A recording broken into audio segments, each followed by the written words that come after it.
professor, o que significa esse negócio de momento? O professor vai lá e fala, essa força aqui causa momento no ponto A, mas que troço é esse que te acha esse negócio? Você vai entender aqui agora, ó. Fala aí, professor Naor Salles aqui, seja muito bem-vindo a mais uma aula do Bom Estudo para você. E hoje nós vamos ver sobre momento de uma força. Nós vamos aprender quando tem momento, quando acontece o momento, como que é esse momento e onde acontece o momento. E não se trata do momento de ontem, momento de agora ou momento de amanhã, não é um momento temporal, mas sim um momento relacionado à mecânica de uma situação, de um sistema de forças. E quando nós falamos mecânica, não necessariamente se trata da mecânica do carro, mas sim mecânica de movimento, mecânica de estrutura. E é isso que nós vamos aprender na aula de hoje. Então fica comigo até o final da aula, porque eu tenho 4 exemplos aqui tops para poder te mostrar situações que inclusive te induzem a erro. Exemplo 1, vamos colocar aqui, nós temos uma viga biapoiada, certo? Apoio da esquerda fixo, apoio da direita móvel, apoio fixo impede movimento no eixo x e y e apoio móvel impede movimento no eixo y, certo? Se você tiver dúvida em relação a isso, vai aqui na descrição dessa aula, desse vídeo, lá vai ter a playlist das dúvidas mais frequentes. Clica lá, vai ter uma explicação certinho para você de reação de apoio detalhada também, tá? Então vamos aqui, ó, nós temos o apoio fixo da esquerda A e o apoio móvel da direita B. E aí, digamos que lá nas equações de equilíbrio a gente vai fazer somatória de forças, deixa eu colocar em azul mesmo, somatória de momento, e eu vou escolher o ponto A como referência, tá? Igual a zero. E para não perder o costume, vamos colocar aqui sentido horário positivo, tá? Professor, pode ser anti-horário? Pode. Inclusive, vai também nessa mesma playlist das dúvidas mais frequentes, tem uma aula específica explicando se tem diferença, como que funciona, e para você ver que é igual, tanto usar anti-horário e horário. Como assim é igual? É igual. Vai lá e vê, tá? Claro que depois dessa aula, fica aqui. Então nós precisamos analisar essa força em relação ao ponto A, já que eu disse que é o ponto A, se ela vai causar momento ou não. Se ela causar momento, aí nós vamos ver se é positivo ou negativo em relação ao sentido que eu adotei aqui, né, como positivo. Vamos dizer que aqui tem uma distância de 1 metro. Significaria dizer, se ele está no meio, né, e aqui tem meio metro, certo? Só a nível de mais informações para a gente começar o raciocínio. São duas, tá? A primeira condição para que haja momento, a linha de ação da força que nós estamos analisando, ela precisa formar 90 graus em relação à linha onde se encontra o ponto analisado. Então vamos pensar aqui, ó, onde que está a linha de ação da força 1? É aqui, ó, certo? É Y, tá? Tenho que colocar aqui, ó, linha de ação da força 1 é Y, tá claro? Tranquilo, né? Essa linha de ação da força analisada precisa formar um ângulo de 90 graus com a linha onde se encontra o ponto A. Bom, analisando só o ponto A, falhou o microfone não, tranquilo, né? Analisando o ponto A, bati a mão no fio aqui, nós temos 2 eixos. Aqui onde está o ponto A, nós podemos considerar um eixo Y, nós podemos considerar um eixo X, certo? X e Y. Isso do ponto A. E agora? Analisa os dois. Até você entender de forma clara, analisa os dois. Ó.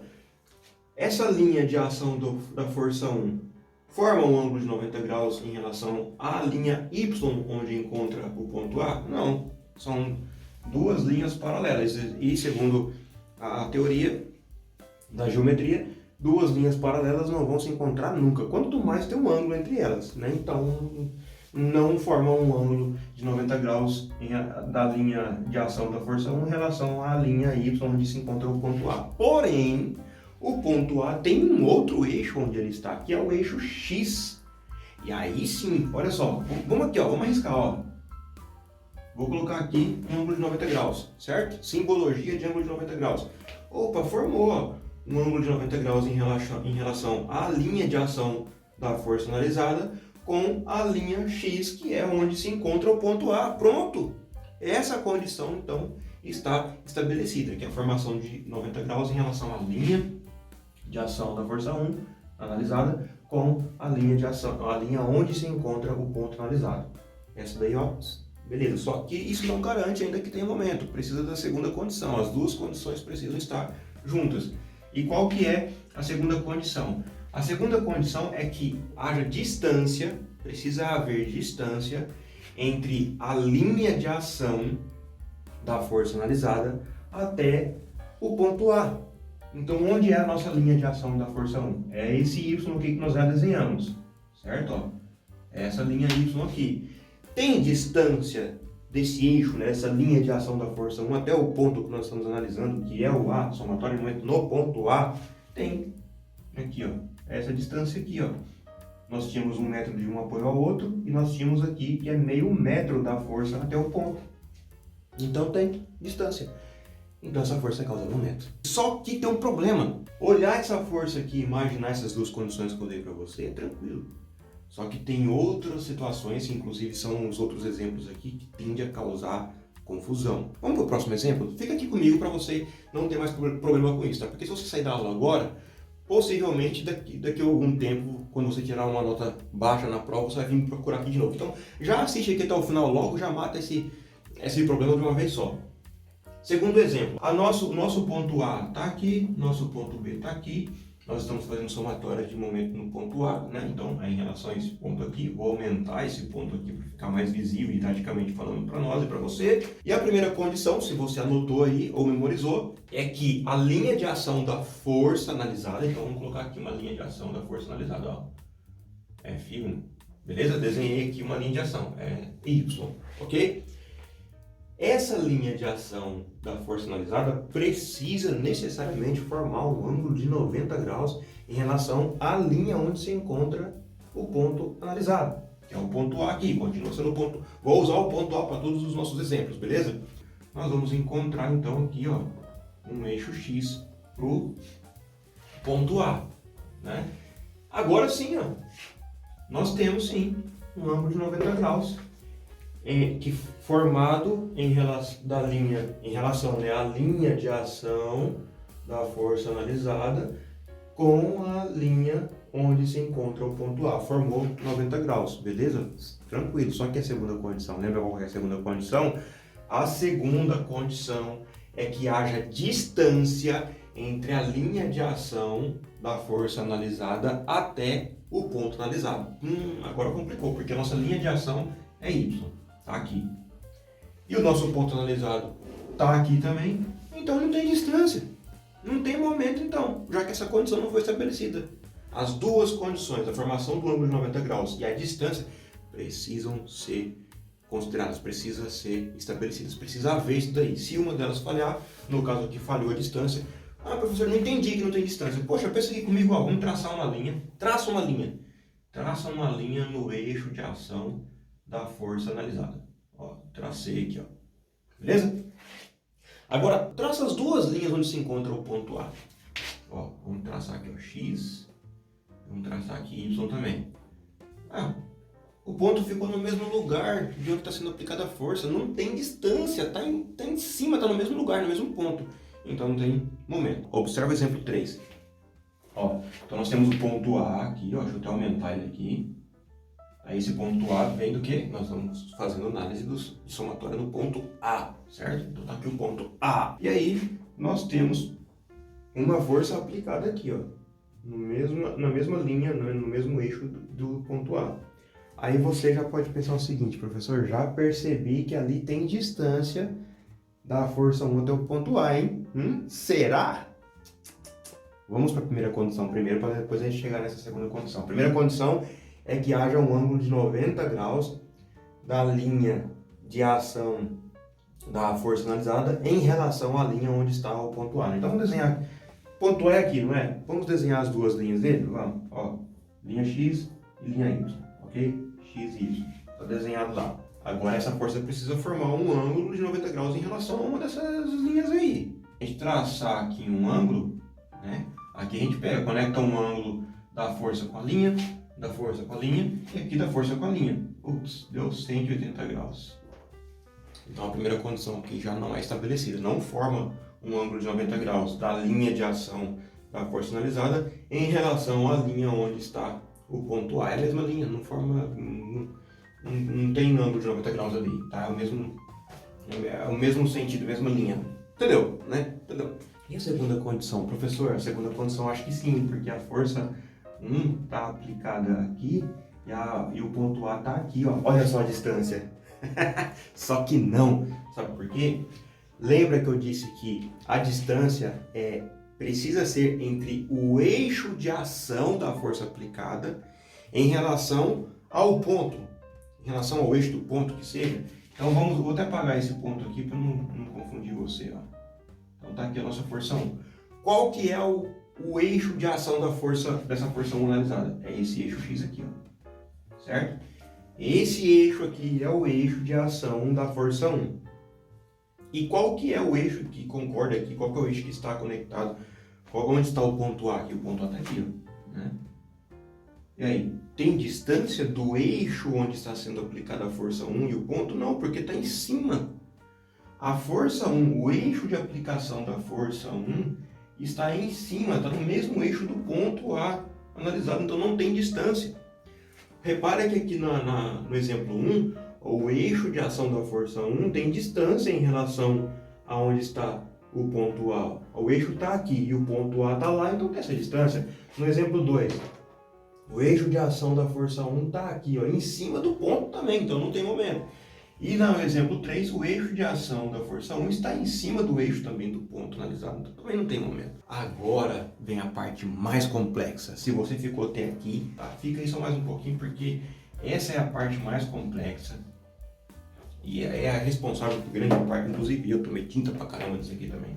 Nossa, mecânica aplicada pra mim, por isso que eu tô ensinando, porque eu errei tanto, levei tanta porretada que eu tive que desenvolver uma metodologia para ficar fácil para mim. E aí, ficando fácil para mim, acabei tendo a curiosidade de ensinar para outras pessoas também e tem dado bastante certo. Vamos pegar esse exemplo aqui, ó. Exemplo 4, né? Ponto A e ponto B. Qual que é a primeira condição? A primeira condição não é que a linha de ação da força analisada precisa formar o ângulo de 90 graus em relação à linha onde está o ponto analisado. O ponto analisado está aqui, né? Ó. Então nós temos uma linha de ação aqui do ponto A, X. Tá? E aqui eu vou te falar de duas maneiras diferentes, uma coisa muito importante que você precisa entender. Quando nós fazemos somatória de forças, né, equações de equilíbrio, as equações de equilíbrio existem para a gente poder conseguir encontrar o sentido e o valor das reações de apoio, seja ela qual configuração for, certo? Então, somatória, equilíbrio dos corpos rígidos, né, equilíbrio das forças ou equações de equilíbrio servem para a gente encontrar o valor e o sentido das reações de apoio. E para a gente conseguir fazer isso daí, nós precisamos fazer somatória de forças em X, em Y e somatória de momento. Então nós precisamos fazer, ó, somatória de forças em X igual a zero, ou seja, todas as ações e reações em X precisam ser igual a zero, e estar igual a zero significa que está em equilíbrio, e é por isso que o teto não cai na nossa cabeça, porque está em equilíbrio. Presta bem atenção nesse negócio aqui, porque esse troço aqui pode ferrar com a sua vida aí no estudo técnico, no estudo da engenharia, tá? Tanto na sua prova quanto na prática. Presta atenção, é uma vez só que você precisa assistir isso aqui e você vai entender para sempre. E nós precisamos também fazer somatória, isso para as equações de equilíbrio, tá? Somatória de forças em Y igual a zero, que significa o quê? Que todas as ações e reações em Y de qualquer sistema de forças, seja ele qual for, que esses sistemas de forças representam situações reais, como por exemplo a sua casa, o teto, as paredes e as lajes da sua casa, as vigas, podem ser transformadas em um sistema de forças assim, tá? Então precisam ser anuladas as ações e as forças em Y também para que o sistema fique em equilíbrio. E aí nós precisamos também calcular a somatória de momento em relação a um ponto, né? Precisa ser igual a zero também. Só que para a gente fazer cálculo de somatória de momento, todas as interações, né, de forças, seja ação ou reação, precisam estar ou no eixo Y, ou no eixo X, ou no eixo Y. XY, XY, XY, XY. Põe na sua cabeça, XY. É a cruz, o XY. Se não tiver em XY, precisa transformar em XY. Se não tiver em XY, precisa ser transformado em XY. Lembra disso? Que é o exemplo dessa força 1. Essa força 1 está aplicada a um ângulo, vou colocar aqui, ó, um ângulo de 45 graus. ela está a 45 graus em relação ao eixo X, tá? X. E agora, errou? Não. É só a gente transformar essa força 1 em componentes no eixo X e no eixo Y. É por isso que a gente faz decomposição de forças. Então, toda vez que você for fazer equações de equilíbrio, for fazer somatória de forças em X e Y, se você analisar seu sistema e tiver uma força em ângulo, ou várias, se forem várias, uma por uma você vai ter que fazer decomposição de forças dela. Isso daqui, por exemplo, aí a gente usaria lá da trigonometria, socatona, seno igual a do posto de hipotenusa, enfim, você tem que fazer esses cálculos aí. Se você não sabe ou não tem clareza sobre esses cálculos aí, aqui também na playlist desse vídeo, na descrição desse vídeo, tem uma playlist que explica, que ensina detalhadamente como você fazer essa decomposição de forças de uma forma que você nunca mais vai esquecer, tá? Então assiste aí depois dessa aula. Então digamos que aqui você já foi lá, assistiu essa aula, fez a decomposição, aprendeu como que faz, fez a decomposição de forças aqui de F1, e aí você encontrou uma componente em X e encontrou uma componente em Y. Então eu vou colocar aqui, ó, F1X e F1Y, tá? Já que eu decompus, né, significa que eu transformei, eu encontrei essa força F1, quanto que ela representa em X e quanto que ela representa em Y. Professor, eu não entendi esse negócio direito não. Tem aula específica lá, mas só para não deixar você sair daqui com dúvida nenhuma. Vamos imaginar o seguinte, você nunca mais vai ter essa dúvida, ó. Presta atenção comigo. Imagina que esse livro aqui, ó, imagina que ele forma uma linha aqui, certo? A linha no eixo X, tá? Vem cá, uma linha. E aí eu tenho esquece a força ali agora, imagina uma carga aqui, ó, um peso. Meu apagador agora é um peso, uma carga aqui. Se eu aplicar uma força, ó, presta bem atenção. Se eu aplicar uma força perfeitamente em Y, vai tender a empurrar esse apagador, né, esse carregamento, esse peso, esse objeto para baixo, certo? Não vai movimentar ele assim, ó, por quê? Porque minha força está aplicada para baixo, pô, certo? Ao passo que, se eu aplicar uma força aqui, ó, em X, tá? Y, X, X, Y, ok? Se eu aplicar uma força em X, vai empurrar esse objeto para frente, ok? Ó, tá aqui, ó, apliquei uma força em X. Vai empurrar. Agora, aqui vem a sacada, vem o pulo da onça, aqui o pulo do gato, hein? Se a gente aplicar uma força em ângulo, vamos supor aqui, ó, vou simular aqui um 45 graus mais ou menos. Se eu aplicar uma força aqui, o que você acha que vai acontecer? Vai acontecer duas coisas. Vai acontecer de empurrar esse objeto para frente. Por quê? Porque essa força, embora esteja em ângulo, tem uma componente dela em X. Só que também vai aumentar o atrito, por quê? Porque parte dessa força aqui do meu dedo também está empurrando para baixo, ao mesmo tempo que empurra para baixo, empurra para frente, entendeu? Então a força que eu estou aplicando aqui no meu ângulo tem uma correspondente, tem uma componente em X e representa também uma componente em Y. Essa que é a ideia, é o que acontece aqui, ó. Se nós temos uma força em ângulo, nós temos que fazer o cálculo de trigonometria usando lá seno, cosseno e tangente para encontrar qual que é a correspondente dessa força em X e qual que é a correspondente dessa força em Y. Fazendo isso, a gente encontra o valor em X e o valor em Y. Agora sim nós podemos fazer somatória de forças em X, somatória de forças em Y e somatória de momento. Por quê? Momento, nós também analisamos forças pontuais nos eixos X ou Y. Tanto é que se aparecer lá um sistema de forças onde tenha um carregamento, tá? Um carregamento com um módulo qualquer lá, você precisa necessariamente transformar esse carregamento aqui em uma força pontual. Se for, professor, e se for um carregamento, fique aqui comigo, presta atenção. Uma aula que nessa daqui você não vai encontrar na sala de aula aí, porque não tem tempo lá para poder abordar tantos detalhes assim. Então se liga aí. Professor, e se for um carregamento triangular? E aí, como é que eu vou fazer? Tem uma fórmula também para você transformar esse carregamento triangular em uma força pontual, porque precisa ser força pontual. E mais do que isso, estar no eixo X ou Y para ser analisada nas somatórias de forças lá nas suas equações de equilíbrio, para poder encontrar as reações de apoio, que é o fundamento básico para os seus cálculos, os seus projetos estruturais. Beleza? Professor, nem sei o que é esse projeto estrutural ainda, vai chegar lá. Vai chegar o momento no seu treinamento aí, no seu curso. ok? Então agora que nós encontramos x e y, que são os componentes dessa força F1, agora nós precisamos analisar cada uma dessas componentes para colocar na somatória de momento. Eu preciso ver se essa componente F1x provoca momento e preciso ver se essa componente F1y provoca momento. Então vamos analisar, ó. Nosso ponto A está aqui, que é o ponto A da somatória de momento no ponto A, certo? Essa força F1x, que é a componente de F1 aplicada em 40 graus, vai causar momento? Bom, vamos ver. Ela forma um ângulo de 90 graus em relação ao eixo onde está o ponto analisado? Não, porque ela está aqui, ó, no mesmo eixo do ponto A. O ponto A se encontra no eixo x e essa componente F1x se encontra no ponto x.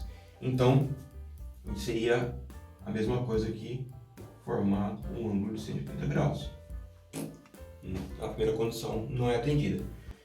E a segunda condição, que é haver distância entre o eixo de ação da força analisada em relação ao eixo onde está o ponto analisado. Também não, porque o eixo de ação da força analisada é o eixo x, e o eixo x também é onde está o ponto A. Então essa força 1 não causa momento. E a força F1y? Essa força F1y, olha só que interessante, ela forma um ângulo de 90 graus em relação à linha ao eixo onde está o ponto analisado. O ponto analisado é esse daqui, certo? Então ele tem um eixo x, ok? Então esse eixo x chega até aqui, ó, até o infinito e avante. E a linha de ação da força Fy, né, F1y, está aqui, ó, y. Então nós temos um ângulo de 90 graus formado ali. E aí a segunda condição é que haja distância entre a linha de ação do eixo onde está a força analisada em relação à linha onde está o ponto A. O ponto A ele não tem aqui, ó, x e y, até coloquei aqui, ó, y. Então agora pensa comigo, a força de ação do eixo y não é esse daqui? A força do eixo y está aplicada nesse eixo aqui que é o y? Então, ó, tem distância, linha de ação da força F1y e linha de ação onde está o ponto A. Tem distância, ó. Eu não sei que distância que eu não coloquei aqui, mas a distância x tem distância. Então, a força F1y causa momento. Se você gostou da explicação dedicada que eu tive aqui para você, detalhada, passo a passo, poxa, se inscreve aí com o sininho ativado e deixa seu like para incentivar o canal e ajudar a gente reerguer o canal, né, já que o outro foi deletado, para a gente poder alcançar aí as outras pessoas que também acompanhavam esse conteúdo. Te vejo na próxima aula, um grande abraço e bom estudo!